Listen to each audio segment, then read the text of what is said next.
Привет, мои дорогие! Поздно новости вышли, потому что их было огромное количество. Делал фильтрацию и также разбирал, именно для отдельного видео. Это будет отдельное видео про то, когда начался рушиться фронт. Плюс еще есть отдельное видео про молдаван, которые разбогатели за счет одесситов. И там очень интересная история, на чьей стороне они были во время Второй мировой войны. И я введу параллель между ними и львовянами нашими, те, которые также грабили украинцев. И это все отражается непосредственно в самой Одессе. Поэтому я готовлю эти материалы параллельно. Дорогие мои, у нас у Зеленского евротурне «Как я прятался от НАБУ» и Игоря Валерьевича. Игорь Валерьевич — это Коломойский, если кто не знает. И кто не знает, Игорь Валерьевич сделал прогноз, что скоро этого Наполеона не будет. А Наполеон тем временем, дорогие мои, у другого сородича, прямого Наполеона, у Еммануеля. Смотрим. Шановні пані та панове, розпочинаємо церемонію підписання.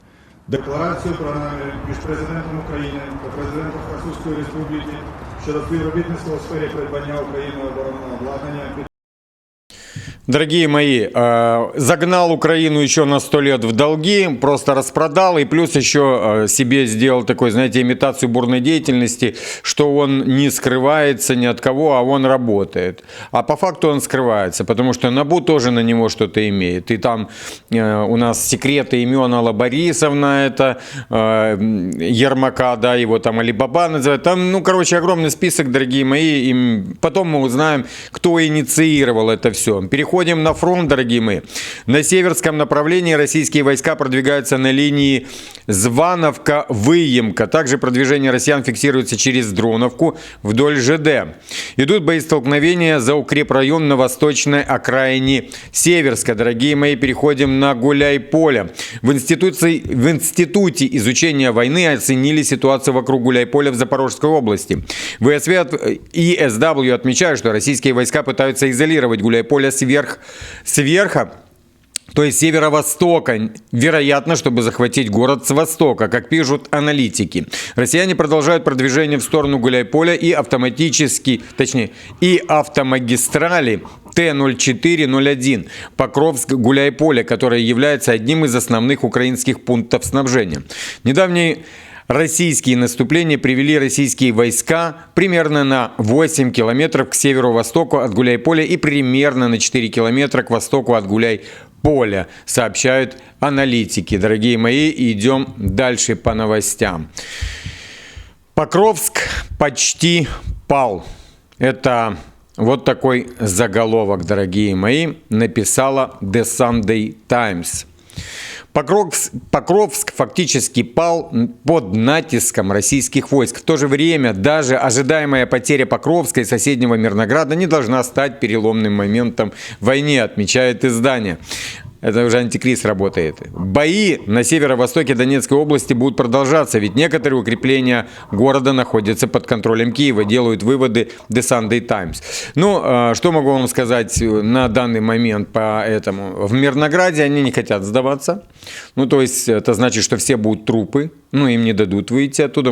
Кто-то там сбежит, небольшое количество. Но сдаваться они не хотят. И хочу еще одну вещь сказать, что падение фронта вообще всего началось как раз с Курской операции. Потому что в Курскую операцию задействовали огромное количество именно боеспособных частей, плюс патриотов, те, которые туда не брали всяких бусифицированных, потому что понимали, что они ничего не будут делать. Туда именно брали отборчик, дорогие мои. Поехали дальше. Энгельс. Зафиксировано, что на авиабазу Энгельса доставлено 132 грузовика с ракетами. Говорит, что пару ночей будет в Украине шумно. И, и после темно будет, дорогие мои. Поехали. Политика пишет о том, что если боевые действия на Украине закончатся мирным соглашением, украинские войска могут быть направлены для защиты восточных границ ЕС от России, заявил еврокомиссар по вопросам обороны Андрюс Кубилюс. Его мнение приводит Политика. Я не знаю, чего его мнение приводит политика, а не украинские военные. Где там у нас этот руководитель 3-й штурмовой? Он типа согласен, да, Белецкий, с тем, что какой-то Кубилиус там будет отправлять куда-то войска. А кто они вообще? Я имею в виду, вот Белецкий кто такой, если оттуда командует ими? Ну вот именно вопрос задается. Было бы хорошо, если бы проверенная в боях украинская армия после установления мира на Украине была бы готова присутствовать во всех странах нашего приграничного региона рядом с немецкой бригадой и ротирующимися американскими батальонами, сказал Кубилюс. Да, это дешево. Дешевый товар, дешевое мясо. Чего бы его не использовать? Ну, в Украине начался, как это назвать, такой молчаливый или не молчаливый бойкот против 95-го квартала, который собирает артистов, и они хотят сделать какой-то там концерт, можно сказать, новогодний. И вот некоторые артисты публично отказываются от участия в новогоднем концерте студии «Квартал 95». Дорофеева, певица Кола и хор «Гомин» или Гомин заявили, что не будут участвовать в концертах «Квартала 95». Сам «Квартал» на это заявил, что не позволит втягивать себя в политические игры и манипуляции. Ну, мне кажется, что ТЦК тоже так будут говорить, когда их будет уже за жопу хватать. Ну, это мне так кажется. Также уже есть видео, да, когда люди троллят их. Смотрим. Если свет в квартире отключают вдруг, если ты копейки брать в карман устал, может быть, заглянешь в урядовый квартал. Разворуй Минэнерго, похуй на фонари. Пусть дома будут меркнуть от зари до зари. Пускай Миндич ворует, бери с ним грязный нал. Вас тут не арестуют, ты же свой нам, братан. Здесь всегда всем башляет урядовый квартал. Вы поняли, дорогие мои. Так что в Украине уже есть, как это сказать, такой тренд, потихонечку набирающий обороты. Поехали. Украина закажет у Франции 100 истребителей «Рафаэль». Ну, я их называю «Эммануэль», сообщил Зеленский. Но вот в чем интерес. Он закажет их там к 37-му, к 39-му году. Если не читал Писториус, это Минобороны Германии, заявил, что Россия нападет на НАТО к 1939 году. А вот и сиди и думай, да? А к чему он это говорит? Поехали дальше. Это, опять же, это европейское турне. И итоги этого европейского турне. Как прятался от Игоря Валерьевича, да, и от НАБУ. Франция и Украина подписала историческую декларацию о закупке истребителей «Рафаэль», ракет к ним и к системам ПВО SAMP-T, заявил Зеленский. Зеленский сообщил, что документ предусматривает приобретение Украиной французских многоцелевых «Рафаэль», необходимого ракетного вооружения, а также новых комплексов противовоздушной обороны SAMP-T. Это решение стало очередным стратегическим шагом в управлении украинской обороноспособностью. Сейчас скажу сразу же, вообще на это не обращайте внимания. Просто это мишура, это просто, я не знаю, пыль в глаза. То, что он там подписал, это херня. Он реально прячется от НАБУ и от того, что его там Коломойский дал сигнал, чтобы его шлепнули. Поверьте мне, Игорь Валерьевич имеет достаточное влияние на некоторых людей, да, в Украине, которые находятся в близком кругу Зеленского, также на охрану Зеленского, которая в близком кругу находится. И поверьте мне, там и полиция, и все остальные. Они долго с его ладошек кормились, а он долго это все терпел. А теперь он перестал это терпеть и сказал, что Наполеона скоро не будет. А Наполеон умеет хорошо считывать, вы знаете, и быстренько уходит в турне. Греция, Италия, Франция. Вот сейчас вот он скоро будет в Испании, будет разговаривать с Педро Санчесом. Уже меня подкалывают по поводу меня, дорогие мои. Да нет, у него антикрист свой, дорогие мои. Он спасает свою жопу от правосудия, можно так сказать. Причем двойного назначения. Да, суда Линча, который там ему подготовил Коломойский, и также НАБУ. Поехали дальше. Во фракции «Слуга народа» обострились внутренние противоречия на фоне скандала с Минтичем. По данным РБК Украины, часть народных депутатов сейчас чувствует себя обманутыми дважды. Понимаете, мы должны войти в состояние сожаления, сочувствия. Они были обмануты дважды.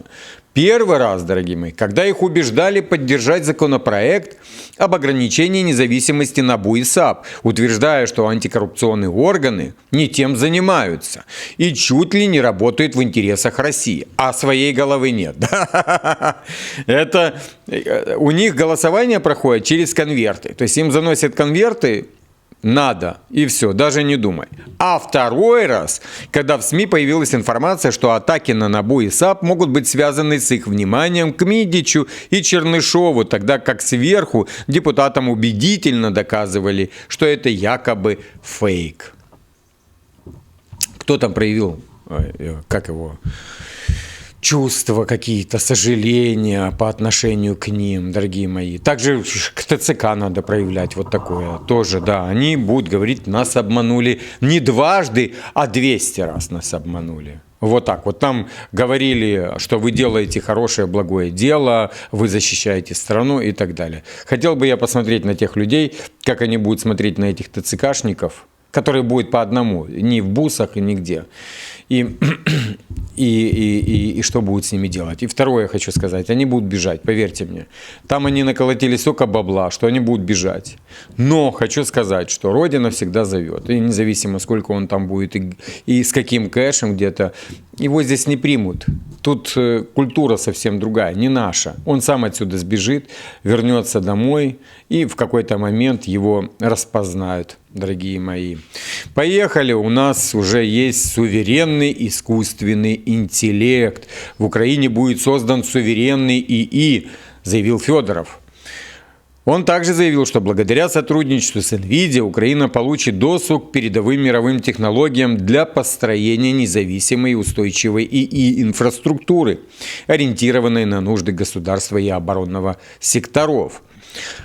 Основной проект создания DIA AI LLM – это будет суверенная языковая модель, обученная на украинских данных, законодательстве и публичных услугах. На базе этой модели будут работать все AI-решения в экосистеме DIA, включая будущего голосового помощника в приложении, да, который буде розмовляти, как вы понимаете, дорогие мои, державную, и будет тебя постоянно там подслушивать у тебя в кармане и напоминать тебе, чтобы ты размовлял державную. У нас еще одна очень хорошая новость. Это «Газпром» начал подготовку документации для строительства газопровода «Сила-Сибирь-2», пишет FT. «Газпром» приступил к подготовке технической документации для строительства газопровода «Сила-Сибирь-2», который будет поставлять газ в Китай, пишет FT. Процесс подготовки чрезвычайно дорогостоящий, что свидетельствует о том, что Москва уверена в возобновлении замороженного ранее проекта после подписания меморандума о строительстве с Путиным и Си в сентябре. На стадии предварительного проектирования создается сотни томов документации, стоимостью которой может составить до 5% от бюджета проекта. По мнению другого топ-менеджера из России, расходы могут достигнуть 10%. Такие затраты необычны, если нет уверенности, что деньги потрачены зря.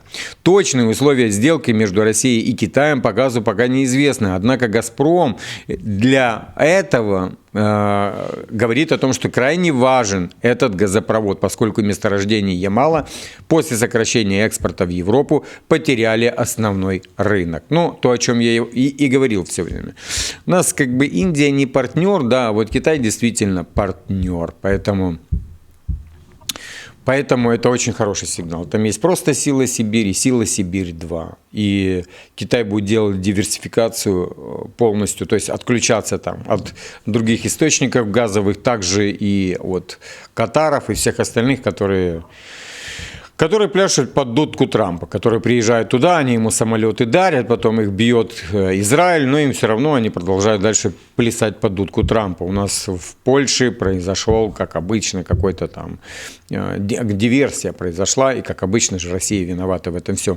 В Польше зафиксировано серьезное повреждение железнодорожной линии, ведущей в сторону Украины.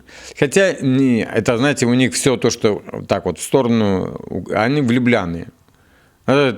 Вот эта линия, она ведет в Любляны, а не в сторону Украины. Инцидент произошел на северо-востоке страны в районе города Житчин Гарволинского повята, ну, не знаю, как, неподалеку от станции Мика. Полиция Мазовецкого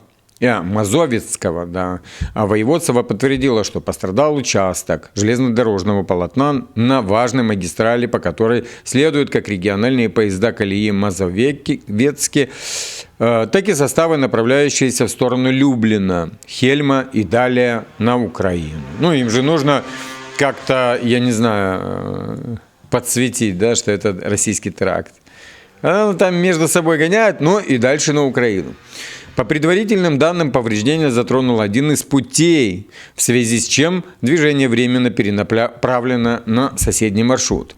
Премьер-министр Дональд Туск заявил, что находится в постоянном контакте с министром внутренних дел и не исключает, что инцидент может быть следствием диверсии. По его словам, пострадавших нет. В экстренных службах также не исключают, что рельсы могли быть повреждены в результате взрыва. Сейчас хочу вам показать видео Львова, и хочу, чтобы вы обратили внимание на количество фотографий. Вот они несут этот длиннющий флаг, они все рандомные, эти фотографии, то есть это не повторяющиеся. Это вот длинный такой флаг, видите, вот они его несут. Это все пропавшие без вести.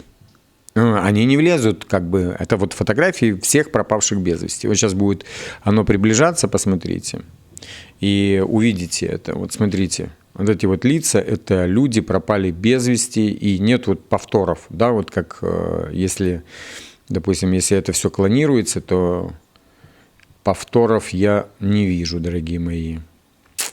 Беда. Не знаю, на какой кол будут одевать львовяне Зеленского.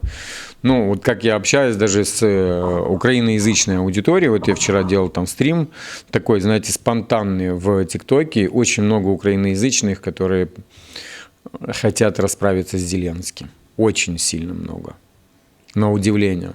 Раньше они мне рот там закрывали, обзывали там, ну, понятно, что туда рой набежал всяких там придурочных, там, в том числе и с Молдавии тоже там придурочные всякие понабегали.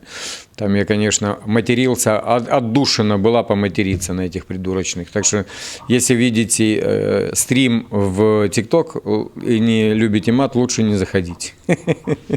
Там вчера я бомбил их. Окей, погнали дальше.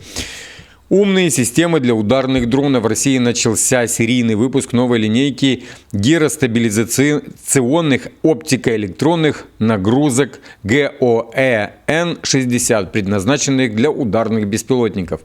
Речь идет об устройствах, в систему которых встроен нейросетевой алгоритм, обеспечивающий автоматическое обнаружение, распознавание и сопровождение целей без участия оператора. Стоит отметить, что в линейку входят две версии модуля: дневная с тепловизионной камерой и круглосуточная, оснащенная тепловизором. Как-то странно. И дневная, и круглосуточная. Ну да ладно. Благодаря высокой чувствительности оптики и эффективной гиростабилизации комплекс способен фиксировать как скоростные воздушные цели, так и удаленные неподвижные объекты. При своих возможностях устройство отличается минимальными габаритами, диаметр 60 мм, вес не более 300 грамм, что делает его удобным для интеграции на легкие и средние беспилотные платформы. ГОЭ N60 передает изображение в высоком качестве и разрешении и предназначен для установки на ударные дроны нового поколения. Прекрасно.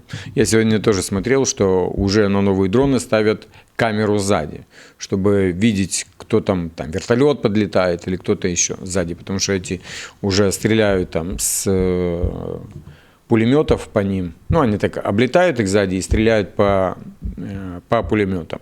Поехали. У нас Бельгия противостоит всему Евросоюзу. И у нас Мерц, поганая мерцятина, она пытается всунуть долги Евросоюза за счет российских активов. И Евроклир это видит. Le Monde, это французская газета, пишет о том, что генеральный директор Евроклир Валерий Урбен предупреждает, что незаконная конфискация российских активов ослабит позиции Европы. Вот тут есть некоторые сигналы. Евроклир – это европейский депозитарий ценных бумаг, расположенный в Бельгии, центральный игрок в финансовой системе Европы. Владеет почти 200 миллиардами евро в замороженных российских активах, из которых 180 миллиардов принадлежат Центробанку России. Евроклир управляет депозитами, внимание, на сумму в 42,5 триллиона евро. Это в 14 раз больше ВВП Франции. В этой гигантской массе средств точный объем, который не отображается ни на одном экране в штаб-квартире, находится 193 миллиарда евро российских активов. При этом Мерц даже не уведомил генерального директора Евроклир о своем плане одолжить Украине 140 миллиардов евро на военные нужды с использованием замороженных российских активов. Валерий Урбан узнала об этом из FT. И вот что самое интересное, дорогие мои. И мы сейчас наблюдаем обвал фронта. Да? После обвала фронта время бежит уже совсем быстрее, намного быстрее, чем есть. И тут же, да, я вам вспоминаю Писториуса, который говорит об этом. Также вот Макрон сегодня опять же поднимал тему, что он хочет ввести туда свои войска. Вот. И вот это вот все то, что происходит вокруг, поиск денег для продолжения войны, вот о чем говорит, как вы думаете? Я вам просто скажу, что они под давлением Дональда Трампа. Вот о чем. Куда потерялся Келлог, я вам вчера говорил, да? Линдси Грэм куда потерялся Трамп на этом кейсе Миндича, Рубио, никто же ничего не говорит, ни Патель, никто. Трамп вот этих в шею гонит, чтобы они делали что угодно, искали бабки где угодно, чтобы только продолжать войну против России. Это, знаете, фигура Трампа – это то, какой результат видит Украина ежедневно. Ну, украинцы, я имею в виду. Вот это фигура Трампа. То, что там кейс идет Зеленского, это больше подшатает самого Зеленского непосредственно у европейцев. И она об этом также сообщит. И также об этом МВФ сообщила. И другие, да, финансовые институты, которые спонсировали Зеленского, что при таком... при такой коррупции, объеме коррупции, мы не хотим как бы давать деньги, и нету никакой прозрачности. Но опять же, Зеленский ж катается. Поэтому я вам скажу, что все вот это, то, что сейчас происходит, европейцы сейчас бегают от большого такого, я не могу выразиться, да, там, чтобы Трамп не засунул им между ног это все. И вот они уже придумывают всякие схемы. Там уже Урсула фон дер Ляйен придумывала план Б, план С, откуда достать эти деньги. Но они все, как акулы, плавают вокруг вот как раз Евроклира, чтобы натянуть Бельгию. Ну, даже, дорогие мои, то дело в другом. В связи с этой ситуацией она предупреждает, что об изъятии этих денег не может быть и речи. И что угрозы Европейской комиссии конфисковать активы Центрального банка России вызывает обеспокоенность у многих клиентов. Дорогие мои, включая арабских и китайских инвесторов, и повлияют на инвестицию в Европу. Мы – важнейшее звено, которое должно оставаться непоколебимым для стабильности финансовых рынков. Мы должны быть предельно бдительны. Это противоречит международному праву в отношении суверенных активов, принадлежащих государству. В этом случае Россия может обратиться в суд. Я встречаюсь со многими клиентами и представителями правительства. Могу сказать, что вопрос конфискации российских активов вызывает серьезную обеспокоенность у многих. Наши китайские и арабские партнеры открыто заявили об этом. Они внимательно следят за ситуацией. До сих пор мы прилагали все усилия, чтобы сохранить их доверие. И они это ценят. Урбан добавила, что если это доверие будет подорвано, последствия могут быстро сказаться на самой Европе. Глобальные инвесторы будут меньше вкладывать в еврозону. Это повлияет на все финансовые потребности Европы, оборону, переход к зеленой экономике и цифровую трансформацию. Урбан заявила, что такой шаг не только нарушит международное право и подорвет доверие глобальных инвесторов, но и спровоцирует ответные меры со стороны России. А если ЕС в конечном итоге примет решение, похожее на конфискацию, или Совет директоров Евроклир сочтут, что его фидуциарные обязанности, ну, это вот так написано, подвергается риску, депозитарий подаст в суд на ЕС. Это не исключено. Есть законы. В зависимости от правовой базы мы решим, что мы можем и хотим делать. Пока команда Евроклир не ведется подготовка к иску против Брюсселя. Однако за 3 года компания усилила юридическую команду, увеличив ее штат с 10 до 200 человек. Дорогие мои, в 20 раз для того, чтобы защитить. Вот понимаете, вот такая организация, да, на которой держится вообще все евро. И вот такие вот псы вонючие, как вот это вот очкастое чучело, еще там одна Урсула фон дер Ляйен, и вместе с зеленым дерьмом, ну, давайте так, под чьим давлением? Под давлением Трампа, дорогие мои, под давлением Трампа это происходит. Вот я разбирал, да, вот полностью всю линию падения фронта, и вся линия падения фронта в 80% именно из-за Трампа. На него было много ожиданий у каждого, и в том числе и у Путина. Ну, я имею в виду стороны России. Потому что также российская сторона примораживала фронт. Вы помните, когда российская сторона делала там режим тишины, не бомбили на праздники и так далее. Все ждали от Трампа, что он выполнит свои обещания по поводу 24 часов. Но Трамп этого не делал.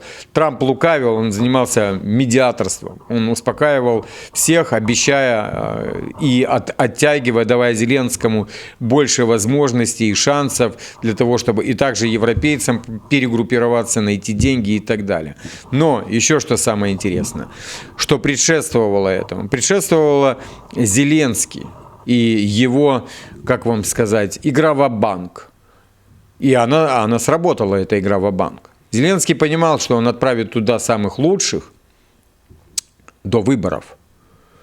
И они себя там проявят как самые лучшие. Ну, понятно, что их там утилизировали, там, у одних там сроки пожизненные, а другие там на обменный фонд сидят и так далее. Но дело не в этом. Дело в том, что Трамп съел этот его шаг Зеленского и дует под него. Теперь давайте дальше. В Анкоридж, когда приезжал Путин, он показывал ситуацию, которая на фронте. И он показывал ее действительность и реальность этой ситуации.